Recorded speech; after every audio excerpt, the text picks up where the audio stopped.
Okay, this is The Tale of Pigling Bland by Beatrix Potter for Cecily and Charlie, a tale of the Christmas pig. Once upon a time there was an old pig called Aunt Pettytoes. She had 8 of a family, 4 little girl pigs called Crosspatch, Suck Suck, Yuck Yuck, and Spot, and 4 little boy pigs called Alexander, Pigling Bland, Chin Chin, and Stumpy. Stumpy had had an accident to his tail. The 8 little pigs had very fine appetites. Yes, yes, yes, they eat, and indeed they do eat, said Aunt Pettytoes, looking at her family with pride. Suddenly there were fearful squeals. Alexander had squeezed inside the hoops of the pig trough and stuck. Aunt Pettytoes and I dragged him out by the hind legs. Chin Chin was already in disgrace. It was washing day and he had eaten a piece of soap. And presently in a basket of clean clothes we found another dirty little pig. Tut, tut, tut, whichever is this, grunted Aunt Pettytoes. Now all of the pig family are pink, or pink with black spots, but this pig child was smutty black all over. When it had been popped into a tub, it proved to be Yuck Yuck. I went into the garden. There I found Crosspatch and Suck Suck rooting up carrots. I whipped them myself and led them out by the ears. Crosspatch tried to bite me. Aunt Pettytoes, you are a worthy person, but your family is not well brought up. Every one of them has been in mischief except Spot and Pigling Bland. Yes, yes, sighed Aunt Pettytoes, and they drink bucketfuls of milk. I shall have to get another cow. Good little Spot shall stay at home to do the housework, but the others must go. 4 little boy pigs and 4 little girl pigs are too many altogether. Yes, yes, yes, said Aunt Pettytoes. There will be more to eat without them. So Chin Chin and Suck Suck went away in a wheelbarrow, and Stumpy, Yuck Yuck, and Crosspatch rode away in a cart. And the other 2 little boy pigs, Pigling Bland and Alexander, went to market. We brushed their coats, we curled their tails, and washed their little faces, and wished them goodbye in the yard. Aunt Pettytoes wiped her eyes with a large pocket handkerchief. Then she wiped Pigling Bland's nose and shed tears. Then she wiped Alexander's nose and shed tears. Then she passed the handkerchief to Spot. Aunt Pettytoes sighed and grunted and addressed those little pigs as follows. Now, Pigling Bland, son Pigling Bland, you must go to market. Take your brother Alexander by the hand. Mind your Sunday clothes and remember to blow your nose. Aunt Pettytoes passed round the handkerchief again. Beware of traps, hen roosts, bacon and eggs. Always walk upon your hind legs. Pigling Bland, who was a sedate little pig, looked solemnly at his mother. A tear trickled down his cheek. Aunt Pettytoes turned to the other. Now, son Alexander, take the hand. Wee, wee, wee, giggled Alexander. Take the hand of your brother Pigling Bland. You must go to market. Mind. Wee, wee, wee, interrupted Alexander again. You put me out, said Aunt Pettytoes. Observe signposts and milestones. Do not gobble herringbones. And remember, said I impressively, if you once cross the county boundary, you cannot come back. Alexander, you are not attending. Here are 2 licenses permitting 2 pigs to go to market in Lancashire. Attend, Alexander. I've had no end of trouble in getting these papers from the policeman. Pigling Bland listened gravely. Alexander was hopelessly volatile. I pinned the papers for safety inside their waistcoat pockets. Aunt Pettytoes gave to each a little bundle and 8 conversation peppermints with appropriate moral sentiments in screws of paper. Then they started. Pigling Bland and Alexander trotted along steadily for a mile. At least Pigling Bland did. Alexander made the road half as long again by skipping from side to side. He danced about and pinched his brother, singing, This pig went to market, this pig stayed at home, this pig had a bit of meat. Let's see what they have given us for dinner, Pigling. Pigling Bland and Alexander sat down and untied their bundles. Alexander gobbled up his dinner in no time. He had already eaten all his own peppermints. Give me one of yours, please, Pigling. But I wish to preserve them for emergencies, said Pigling Bland doubtfully. Alexander went into squeals of laughter. Then he pricked Pigling with the pin that had fastened his pig paper, and when Pigling slapped him, he dropped the pin and tried to take Pigling's pin, and the papers got mixed up. Pigling Bland reproved Alexander. But presently they made it up again and trotted away together, singing, Tom, Tom, the piper's son, stole a pig and away he ran, but all the tune that he could play was over the hills and far away. What's that, young sir? Stole a pig? Where are your licenses? Said the policeman. They had nearly run against him round a corner. Pigling Bland pulled out his paper. Alexander, after fumbling, handed over something scrumpily. To 2.5-ounce conversation sweeties at 3 farthings. What's this? This ain't a license. Alexander's nose lengthened visibly. He had lost it. I had one, indeed I had, Mr. Policeman. It's not likely they let you start without. I am passing the farm. You may walk with me. Can I come back too? Inquired Pigling Bland. I see no reason, young sir. Your paper is all right. Pigling Bland did not like going on alone, and it was beginning to rain, but it is unwise to argue with the police. He gave his brother a peppermint and watched him out of sight. To conclude the adventures of Alexander, the policeman sauntered up to the house about tea time, followed by a damp, subdued little pig. I disposed of Alexander in the neighborhood, and he did fairly well when he had settled down. Pigling Bland went on alone dejectedly. He came to crossroads and a signpost. To Markettown, 5 miles. Over the hills, 4 miles. To Pettito's farm, 3 miles. Pigling Bland was shocked. There was little hope of sleeping in Markettown, and tomorrow was the hiring fair. It was deplorable to think how much time had been wasted by the frivolity of Alexander. He glanced wistfully along the road towards the hills, and then set off walking obediently the other way, buttoning up his coat against the rain. He had never wanted to go, and the idea of standing all by himself in a crowded market to be stared at, pushed, and hired by some big strange farmer was very disagreeable. I wish I could have a little garden and grow potatoes, said Pigling Bland. He put his cold hand in his pocket and felt his paper. He put his other hand in his other pocket and felt another paper. Alexander's. Pigling squealed, then ran back frantically, hoping to overtake Alexander and the policeman. He took a wrong turn, several wrong turns, and was quite lost. It grew dark, the wind whistled, the trees creaked and groaned. Pigling Bland became frightened and cried, Wee, wee, wee, I can't find my way home. After an hour's wandering, he got out of the wood. The moon shone through the clouds, and Pigling Bland saw a country that was new to him. The road crossed a moor. Below was a wide valley with a river twinkling in the moonlight, and beyond, in misty distance, lay the hills. He saw a small wooden hut, made his way to it, and crept inside. I am afraid it is a hen house, but what can I do? Said Pigling Bland, wet and cold, quite tired out. Bacon and eggs, clucked a hen on a perch. Trap, trap, trap, cackle, cackle, cackle, scolded the disturbed cockerel. To market, chickadee-jig, clucked a broody white hen roosting next to him. Pigling Bland, much alarmed, determined to leave at daybreak. In the meantime, he and the hens fell asleep. In less than an hour, they were all awakened. The owner, Mr. Peter Thomas Piperson, came with a lantern and a hamper to catch 6 fowls to take to market in the morning. He grabbed the white hen roosting next to the cock, then his eye fell upon Pigling Bland, squeezed up in a corner. He made a singular remark. Hello, here's another. Seized Pigling by the scruff of the neck and dropped him into the hamper.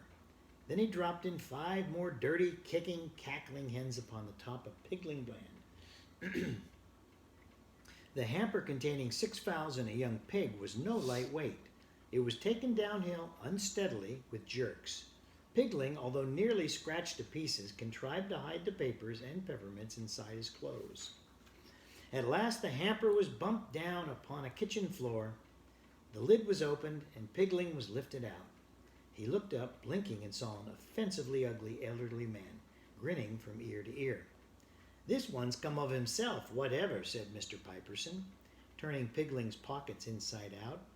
He pushed the hamper into a corner, threw a sack over it to keep the hens quiet, put a pot on the fire, and unlaced his boots. Pigling Bland drew forward a coffee stool and sat on the edge of it, shyly warming his hands. Mr. Piperson pulled off a boot and threw it against the wainscot at the further end of the kitchen. There was a smothered noise. "Shut up," said Mr. Piperson. Pigling Bland warmed his hands and eyed him. Mr. Piperson pulled off the other boot and flung it after the first. There was again a curious noise. "Be quiet, will ye?"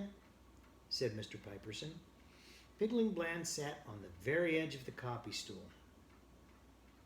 Mr. Piperson fetched meal from a chest and made porridge. It seemed to Pigling that something at the further end of the kitchen was taking a suppressed interest in the cooking, but he was too hungry to be troubled by noises. Mr. Piperson poured out 3 platefuls for himself, for Pigling, and a third. After glaring at Pigling, he put away with much scuffling and locked up. Pigling Bland ate his supper discreetly. After supper, Mr. Piperson consulted an almanac and felt Pigling's ribs. It was too late in the season for curing bacon, and he grudged his meal. Besides, the hens had seen this pig. He looked at the small remains of a flitch and then looked undecidedly at Pigling. "You may sleep on the rug," said Mr. Peter Thomas Piperson. Pigling Bland slept like a top. In the morning, Mr. Piperson made more porridge. The weather was warmer. He looked to see how much meal was left in the chest and seemed dissatisfied. "You'll likely be moving on again," said he to Pigling Bland. Before Pigling could reply, a neighbor who was giving Mr. Piperson and the hens a lift whistled from the gate. Mr. Piperson hurried out with the hamper, enjoining Piglet to shut the door behind him and not meddle with Knot, "or I'll come back and skin you," said Mr. Piperson. It crossed Pigling's mind that if he had asked for a lift, too, he might still have been in time for market. But he distrusted Peter Thomas. After finishing breakfast at his leisure, Pigling had a look round the cottage. Everything was locked up. He found some potato peelings in a bucket in the back kitchen. Pigling ate the peel and washed up the porridge plates in the bucket. He sang while he worked.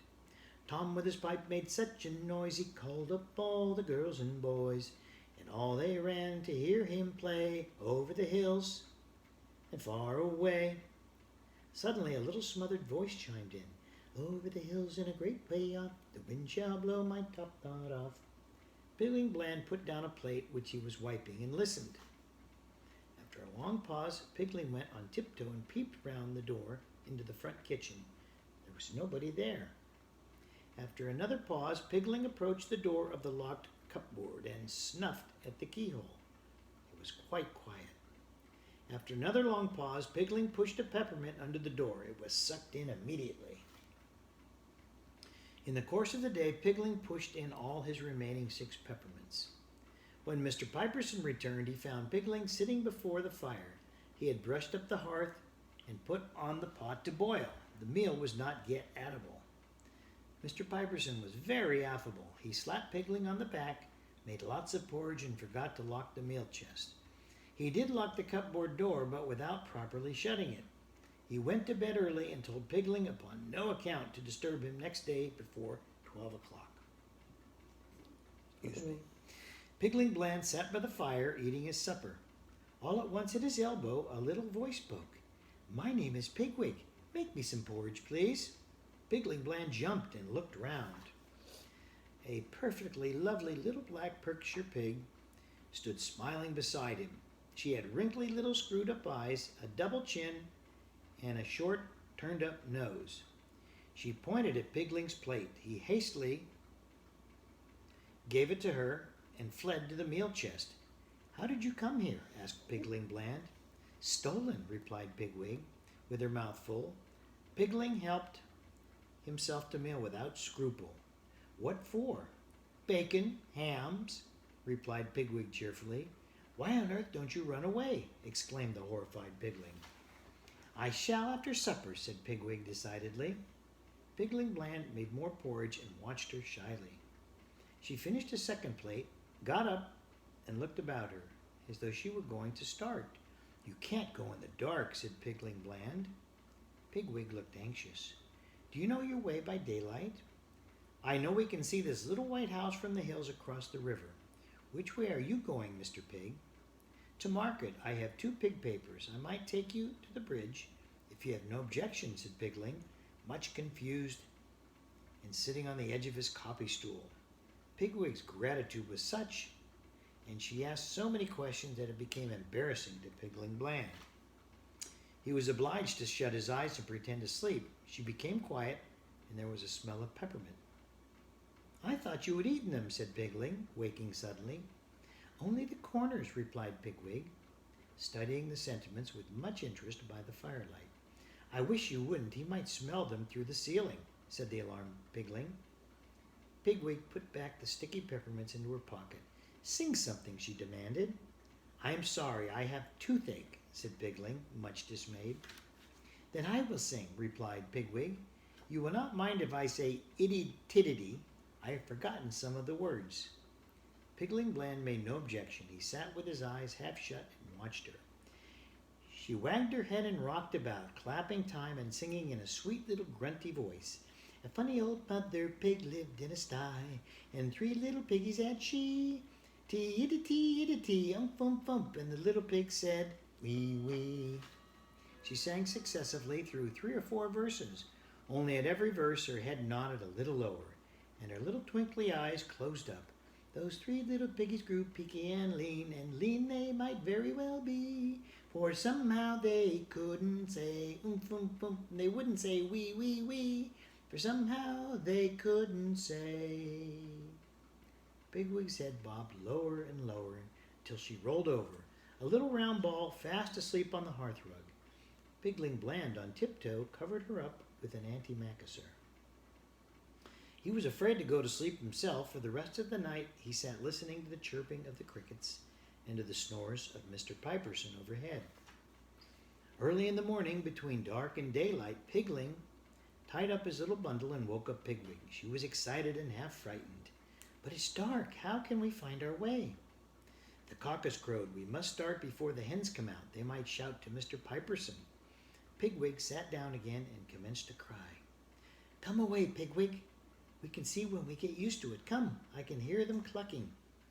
Pigling had never said shh to a hen in his life, being peaceable. Also, he remembered the hamper. He opened the house door quietly and shut it after them. There was no garden. The neighborhood of Mr. Piperson's was all scratched up by fowls. They slipped away hand in hand across an untidy field to the road. The sun rose while they were crossing the moor, a dazzle of light over the tops of the hills. The sunshine crept down the slopes into the peaceful green valleys, where little white cottages nestled in gardens and orchards.